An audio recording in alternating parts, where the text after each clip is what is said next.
અંબાજીમાં અનોખા લગ્ન પ્રસંગ યોજાયા જેમાં સસરાએ તેની પુત્રવધૂનું કન્યાદાન કર્યું. વાત અંબાજીમાં રહેતા પ્રવીણસિંહ રાણાના પુત્ર સિદ્ધાર્થના 2 વર્ષ અગાઉ લગ્ન પ્રસંગ થયા. જો કે બાદમાં સિદ્ધાર્થનું આકસ્મિક મોત નિપજતા તેના પિતા પ્રવીણ રાણાને એકલતા ભોગવી રહેલી પુત્રવધૂને બીજે વળાવવાનો પ્રયાસ હાથ ધર્યો. આમ તો રાજપૂત સમાજમાં પુનઃ વિવાહનો રિવાજ નથી, તેમ છતાં પોતાની જ પુત્રવધૂના સુખી સંસાર માટે પ્રવીણસિંહે પુત્રવધૂ માટે બીજો વર શોધી તેણીને પરણાવી અને પોતે સમાજમાં પુનઃ વિવાહનો રિવાજ ન હોવા છતાં એક ડગલું આગળ વધીને આ પ્રસંગ ગોઠવ્યો. જો કે આજે જે પુત્રવધૂને પરણાવી ફરી બીજા સાસરે મોકલતા પુત્રવધૂ પણ ખુશીની લાગણી व्यक्त કરી રહી છે. मैं यहाँ लव मैरिज शादी करके आई थी अंबाजी गांव में और मेरे हस्बैंड की डेथ हो गई है.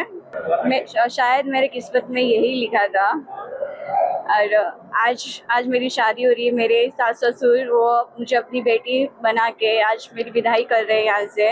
अब मैं राजी खुशी से मैं जा रही हूँ और मेरे ससुराल वाले जो अभी जहाँ मेरी शादी हुई है वो लोग मुझे अपनी बेटी बना के लेके जा रहे हैं वो भी यहाँ से.